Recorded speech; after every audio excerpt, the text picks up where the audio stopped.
Hey my creatives, it's your girl Tina and welcome back to the channel for another episode of my deck challenge. And I am on the 6 of diamond. Today is the 6th card. Let's play cards. Can somebody tell him thank you? So you all, today I wanted to play around with the background again. Now, I know if you're looking at this, you like, what in the world? But let me just say this. We as creators have to learn how to embrace even our mistakes. And so, though I had another 6 of diamond, I started to pull it out after I made my mistake. But then I looked at it and I said, you know what? That's all a part of art. Beauty is in the eye of the beholder, right? So what I may feel is an awful mistake and does not look right, another person may look at that same piece of art and be like mesmerized, stunned, and feel that it's a marvelous piece of art. So I kept going. Now, what did I do? Of course, I laid down some white tissue paper in the background with some Mod Podge. Let it dry, right? My goal for this card is I wanted the diamonds to show throughout the card. So I was trying not to put layers upon layers, a lot of mediums, because I wanted the diamonds to come through. Now, that was my goal and my intention. My second goal and intention was I wanted to play around with this Recollections clear bark embossing powder. So what I had envisioned for this card, because I knew that I was using this stamp, right? I had envisioned to have like a vein wall. Veins, like veins that hang and run. So I have this stamp, and I've shared this stamp with you all on the other day, right? So I have this stamp, and it has this particular stamp in it, and it's a brick wall with veins, and it runs, right? And so I had envisioned using this in my background. And so I wanted to play along with this clear bark because, again, my intentions was to let the diamonds show through on this particular card. So that's why I did not choose black embossing powder for this, but I said the bark would go good with the color of the face and bring the browns out. And then I used some tea stain and rusty hinge distress stain, and I used very little of it, and then I sprayed it down and let it dry, right? So that's how I got the color in the background. I wanted the neutral colors. Now, where I went wrong or where it did not work, the idea or the concept, is when I went in with the stamp over the tissue paper and the distress stains. For some reason, the stamp kept sliding. I cleaned the stamp off. I re-stamped it with the Versamark ink. I don't know if I was putting too much, but the stamp kept sliding. So I went on and I put the embossing powder on it and heated it up, and this is what I got. Now, you can see the bricks here and the veins running. You can see a few pieces of it here. You can see it here. You know what? In the end, I liked it. I like this just the way it is. Just the way it is. And I'm going to embrace this card. I'm going to embrace the results of the card. I will rethink the concept and the technique of what I was trying to achieve. I will play around with it more. Hopefully, I get the result that I was looking for or that I have envisioned after several tries. But as of right now, I embrace this, right?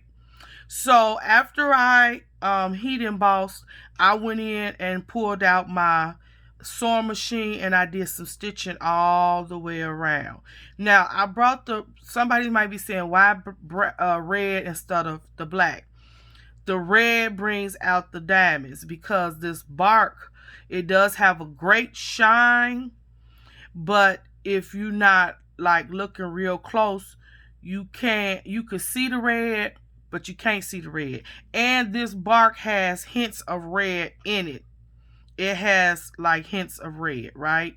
Okay, so that's why I chose the red thread. And I think it's nice. I think it's kind of spunky. I like it. It's different. It's mixed media. I love it. So you all, I put some red thread around my edges. I went around several times and then ended up with the zigzag stitch. Can you see that? Right. All right. Then I went in with some cheesecloth and some red thread on top. And then this is from one of my stamp sets by Diane Reevely. This is one of her faces.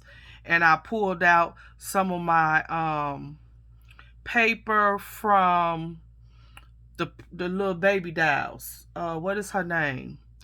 Oh, I can't think of her name right now. You know the dolls that we do. They not prima dolls. They're something else. And I can't call the name right now. Julie Nutting. There you go. I pulled out some of my Julie Nutting face paper, body paper, and I stamped that on top. And I love it. And then I fussy cut it out.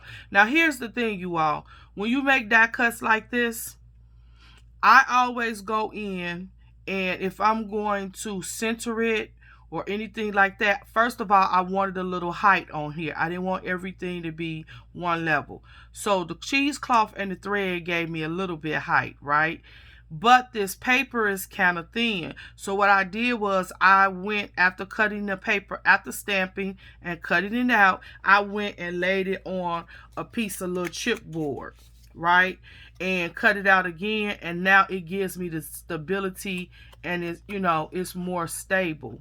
I like it that way. So sometimes when you're using your die cuts, it might be a good thing to go in and back them on a little thin sheet of chipboard or either cereal box or something like that. It just makes it more stable, and if you want to really pop it up, it really helps that it won't be flimsy. Because if I would have just used the paper and adhered this with my hot glue like I did, these ends would not be straight. The face would not be straight because the glue is gonna weaken the paper, and then the paper won't lay straight, right? So with that chipboard, that heat does not get to your paper, and it allows the die cut to lay straight and flat. That's what I like. All right, seek within.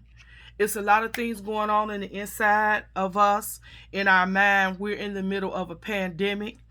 And though they're hoping that we are about to transition out of this pandemic, this is where we are today. So when I look at this card, and even in the midst of my mistake, I think about where I am in life right now today. In the middle of a pandemic with a lot of questions running in my mind. Will we ever go back to the way things were? Is this the new normal? Will we go forward forever wearing masks, being scared to hug and embrace people, being scared to be closer than 6 feet of individuals? Or what's the next phase? What's the next thing? A lot of questions. So when I look at this card and I look at some of the chaos that's in this card, I look at the mistake that I made and how it didn't come out how I envisioned it. Not in a million years would I have thought that we would be in a pandemic. Not in a million years would I think every time I go out the house, I need to put on a mask. I need to wear gloves. So this card right here makes me seek within. Seek within for what? What am I saying? What's on the inside of me? I spent from March 13th of 2020 all the way to July 27th of 2020 without leaving my home because of the pandemic. And even though I go out now, there's still some reservations. There's still some things on my mind when I get ready to exit my door, right? So I'm seeking within. No longer can we go to the brick and mortar church or building to worship. So I seek within because I am the church. The brick and mortar is not the church. The church is within me, right? So seek within. Let us not become prisoners because we are in a pandemic, but let us seek within, and those things that's dear to our heart, those things that are within us, they will shine brightly through us, and we will be able to conquer anything that comes before us. All right, I'm going to stop right there. You all stay blessed. Keep washing your hands every 15 minutes. Hot water and soap kills germs. You all keep creating. Don't stop at your mistake and don't even start over. Just keep going to the end of the project.